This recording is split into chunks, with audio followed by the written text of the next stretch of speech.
This week, new ways to measure your vital signs in intensive care or just to save you a trip to the doctor.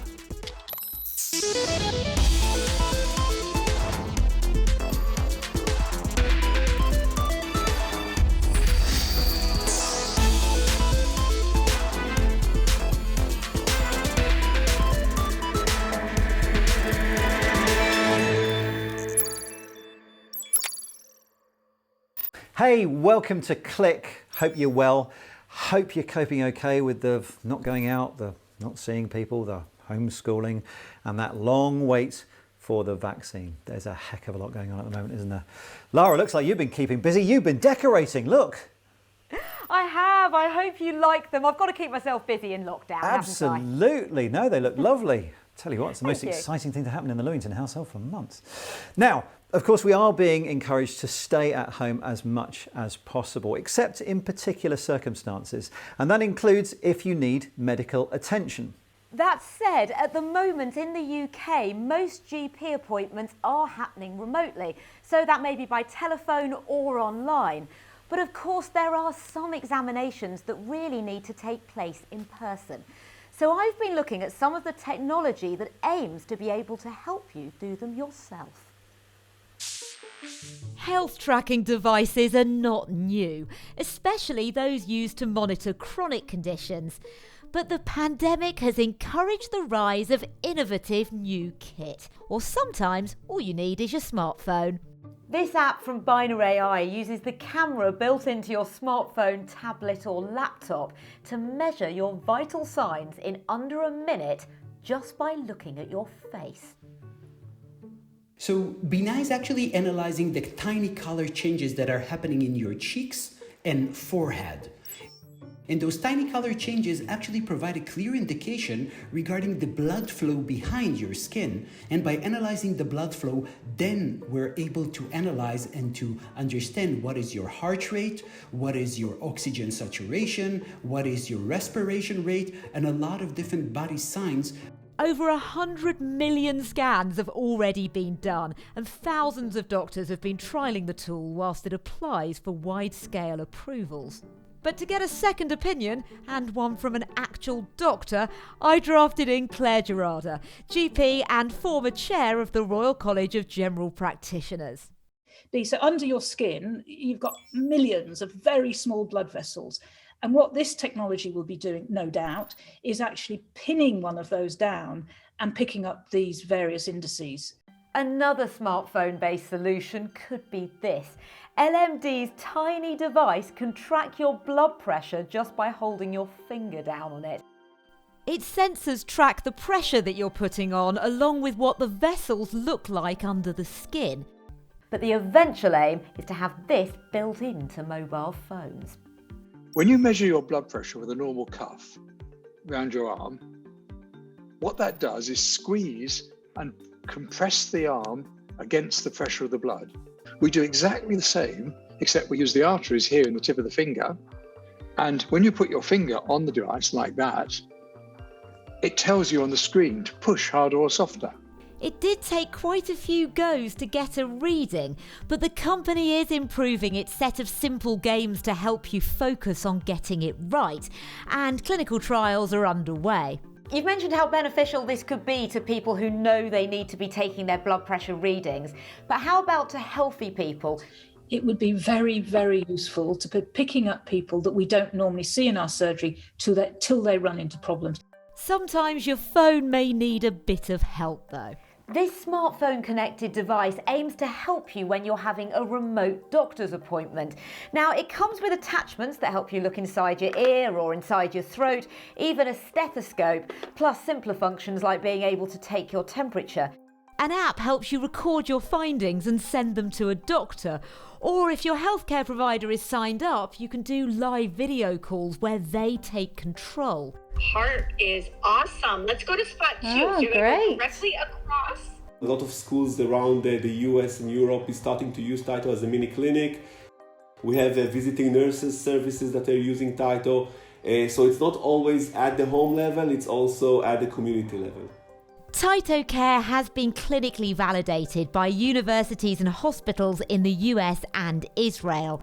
It's also been trialled by the UK's National Health Service, but not everyone's convinced that parents should be buying their own $300 device.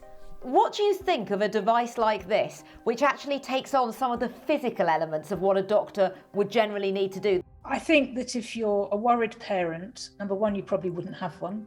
If you're anxious, where you're looking for all the bits, in the midst of being unwell, I think you won't find there's much usage. Where it might be useful is if we're trying to monitor a patient at home. So if I've seen a patient, say, on a Friday morning, and I'm a little bit concerned, is this child unwell or not unwell? I might lend a patient's parents that machine and then have much more detail about the patient's condition. But moving forward, do you think that these things are still going to stay with us? There'll be as much enthusiasm in the future? COVID has really done a paradigm shift. Saying that, I don't ever think it will get beyond 60% of consultations will start and finish online. I think there'll still be a large number of patients that see their doctor face to face for all sorts of reasons. All around the world, medical staff are having the toughest time trying to deal with a virus that attacks the body in new ways. Patients on ventilators need to be heavily sedated, whilst a lot of machinery is used to monitor their vitals to allow doctors to respond appropriately at the right time. Well, Paul Carter has this report from Madrid, where medics have been showing us how they've taken some existing technology and used it in new ways to help improve survival rates. Like many countries around the world, Spain's intensive care units are dealing with high numbers of cases of COVID-19. At 2 hospitals in Madrid, they're making use of a system that can help monitor critically ill patients. The M. Dolores monitors a person's autonomic nervous system, which unconsciously regulates body processes including breathing, blood pressure and heart rate. It enables doctors to see at a glance the levels of pain or distress a patient may be in while sedated. This is the intensive care department of Puerta de Hierro Hospital. Right now, in this room, we have 11 COVID-19 patients. The systems are really easily applied. For the pain monitor, it's just 2 stickers that are going to register the activity, the electrical activity of the heart, and they are attached by this really simple cable to the monitor. It gives you mainly 2 numbers. There's one number that correlates with the immediate pain of the patient, and then there's a second number that's a medium of the different pain scores that the machine has recorded for the last 3 minutes. It has helped us because it's really simple to interpret. You walk into the room and you exactly know if your patient is in pain or not, and it makes it easier to adjust the pain medication, because we are always in fear that our patients might suffer pain, but we also need to realize that it's very important for them to not be overdosed on opioids. Doctors say pain levels would normally be measured by assessing a number of measurements separately, while the system in use here allows for greater detail. The challenge for doctors is finding the right balance between keeping a patient comfortable while still enabling their nervous system to help the body fight back against the effects of the virus. At the severe stages of the disease, when artificial respiration is needed, it is necessary to heavily sedate and even paralyse the patient. The key is to anaesthetise the patient. This doesn't mean to switch their brain off, but to reduce brain activity, and that is why this technology is so important, because it allows us to control the amount of sedation and analgesia, avoiding both overdosing and underdosing. This system doesn't replace the role of drugs and other types of therapies available to treat the sickest of patients. Rather, it's an additional tool in the arsenal available to intensive care doctors as we continue to learn more about treating this illness.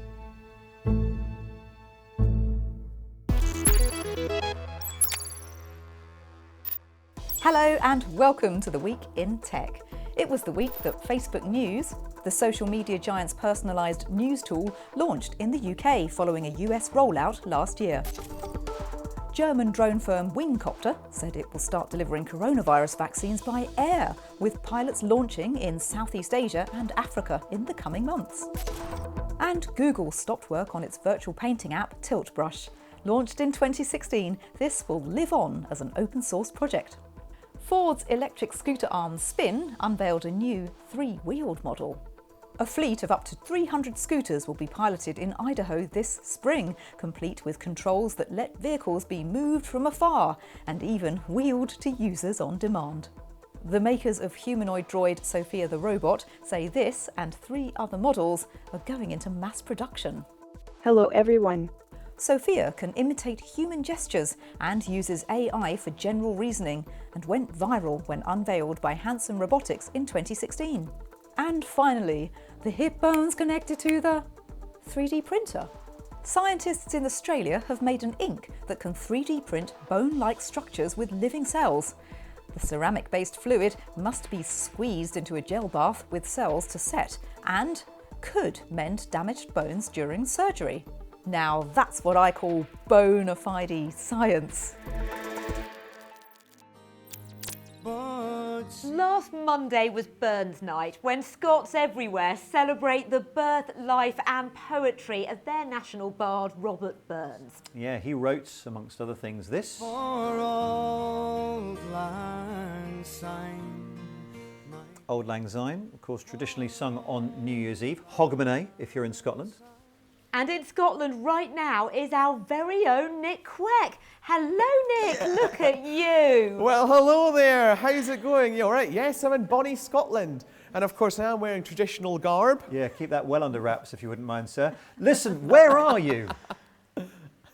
Well, I'm in the one place many a Scot hold dear to their heart, the Whisky Distillery. I can't wait to talk into some of that later on.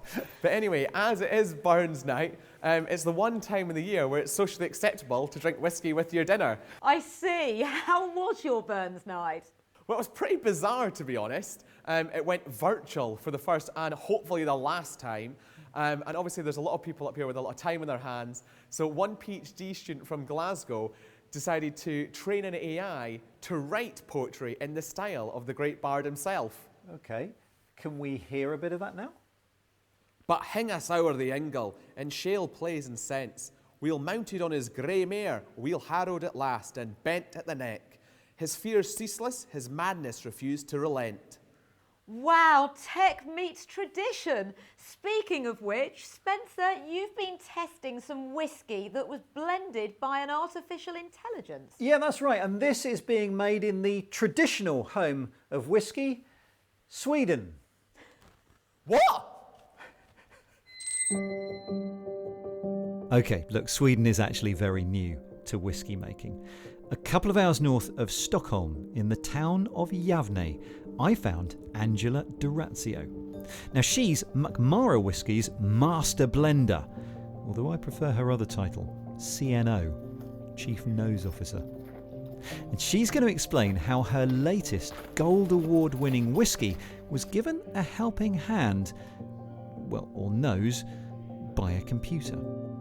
The distilling process that you see behind me, that is where we start. That is something that gives us the clear stuff that looks like water, that is very strong. It's about 70% of alcohol. The taste of the new made spirit has a malty character. Then you also get the taste from the stuff that ferments it. So the yeast that we're using is the same yeast that everybody bakes with in Sweden, sweet cakes. And we get a very fruity, light kind of fruity aromatic tone from the yeast. After distillation, the liquid is aged for years in oak casks where it absorbs the flavour from the wood. Slowly, the alcohol evaporates from this living material that oak is. And you get the taste of the oak, you get the colour of the oak. But the next part of Angela's job, where she decides how to blend the contents of different casks together, became the subject of a machine learning experiment. When I make a blend, I have an idea of what I will use, and then I test blend it.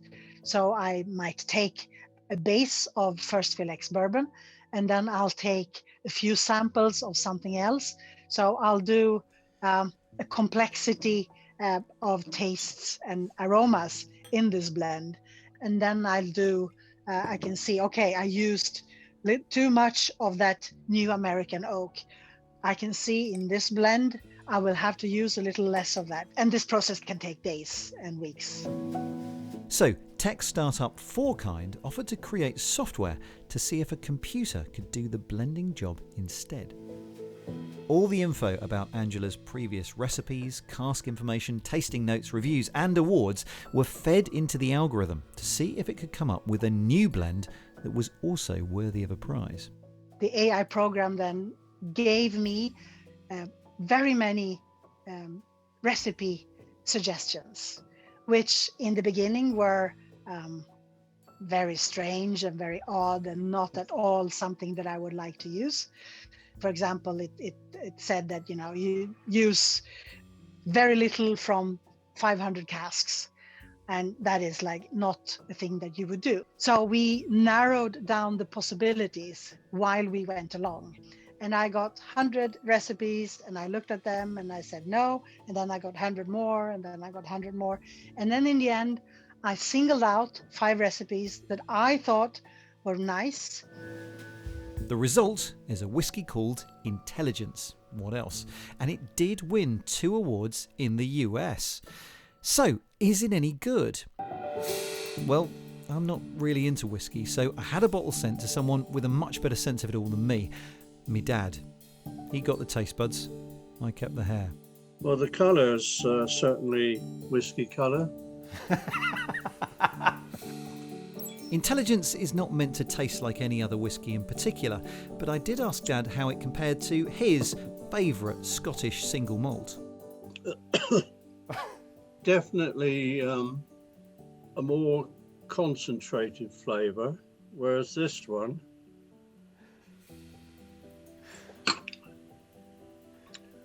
fuller.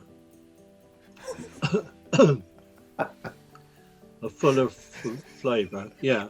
But it's enjoyable. You couldn't drink much of it, I don't think. At the moment, there are no plans to make another batch. Good news for human master blenders, I feel. Bad news for me dad, though, as he won't get any more whiskey to try for a while. Back home, I'm at the Glen Turret, the oldest distillery in Scotland, a title fiercely defended. And here, they certainly like to do things the old-fashioned way. It's the last remaining Scottish distillery to rouse mash by hand. Levers are pulled and pipes are manually positioned to fill the hand-crafted wooden washbacks. You see the passion that goes into it, the blood, sweat and tears that goes into making our whiskey, and you feel it, you can almost smell it in the whiskey. Cutting, a process affecting the alcohol percentage and spirit clarity, is done by eye. Brian knows when the time is just right. The spirit safe is so ancient, the workers don't even know how old it is. They hazard a guess of half a century or so. And when it comes to casks, they're individually nosed, sniffed before selected, an instinct fine-tuned over decades. And most importantly, they've got 2 cats in residence. So there's no moose loose about this hoose. As if Sweden wasn't enough, imagine the reaction when I told the manager here about Silicon Valley concocting the drinks in labs. It goes against all the grains in my body, I have to say, to do that. I mean, I think there's a lot of romance in it, that's for sure, but once you come to a place like this and you look around here and you open these casks and you smell them, I mean, can you replicate that in a laboratory? I certainly don't think so. Well, James Clayton has been to visit the team in California, reducing the sacred aging process down to a handful of days.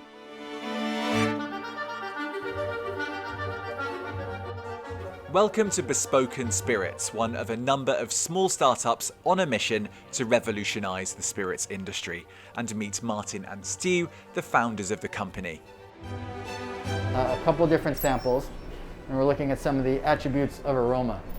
This has more of that furfural than this one does. So this one is going to have a more nutty taste than this one does. Another one might have higher amounts of vanillin than another one, which means it's going to have a higher smell or taste of vanilla. So you can be that exact. Exactly, and then those are the things that we can engineer in each subsequent iteration of our recipe. Whiskey making is a bit of a science, but here they've taken that to a whole new level. Here's Stu explaining the process from start to finish. We have three main elements that we use in creating those recipes. The first is the source spirit itself. The second element we use is the wood. And here what we do is we operate with what we call micro staves, which are small pieces of wood. And each micro stave is roughly 1/25,000th the size of a barrel. And we'll start by building a mixture of micro staves. So we can mix and match these micro staves to get the recipes that we want. And it's kind of like the spices in a recipe, if you will. And once we have that micro stave mixture selected, we then choose how we're going to toast and char those micro staves. We then take it and the source spirit and we put them together in our machine, which we call the activator, and we control the environment within the machine to precisely influence when and how the chemical reactions occur.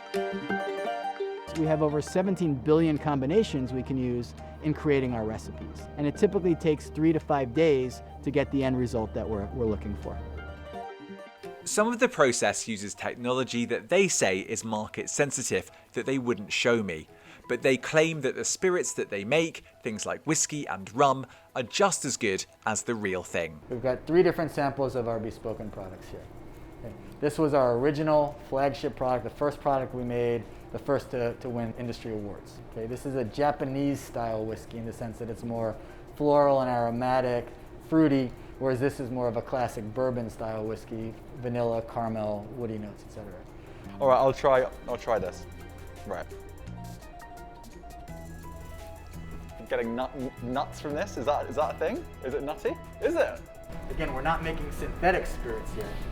We're just controlling the traditional elements in the traditional process in a very precise way to get precise results, and thereby unlock so much more power of craft to the distiller. Today on the Whiskey Job, we are going to be doing the last class review of the... Okay, so I'm clearly not a spirits expert, but Josh Peters is. He's a respected whiskey expert and writes the Whiskey Jug blog. He believes this kind of technology can make some good spirits, but when it comes to replicating the aging process, it's not quite there. I have yet to have a whiskey from one of these that I thought tasted like a true oak aged spirit. I've had some great rums though, things like rums, unaged products end up tasting very good, but anything that requires that barrel aging, I've yet to have anything that actually replicates or comes even close to it. They'll probably do very well in things like cocktails. You're going to be able to make some really cool and interesting things with them, but I don't think that they're going to be replacing the liquid that I want to, at the end of the day, pour into a glass and drink on its own.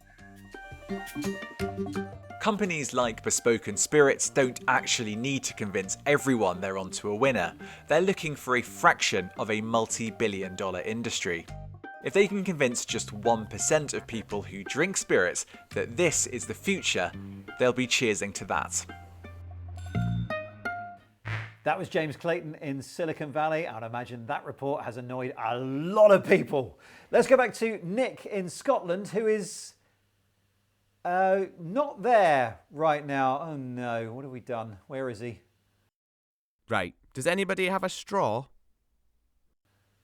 Oh, that's it. I don't know when we're going to see Nick again. Maybe next Burns night or the morning after. Anyway, that is it from us for now. As ever, you can keep up with the team on social media. Find us on YouTube, Instagram, Facebook and Twitter at BBC Click. Thanks for watching. We'll see you soon. Bye-bye.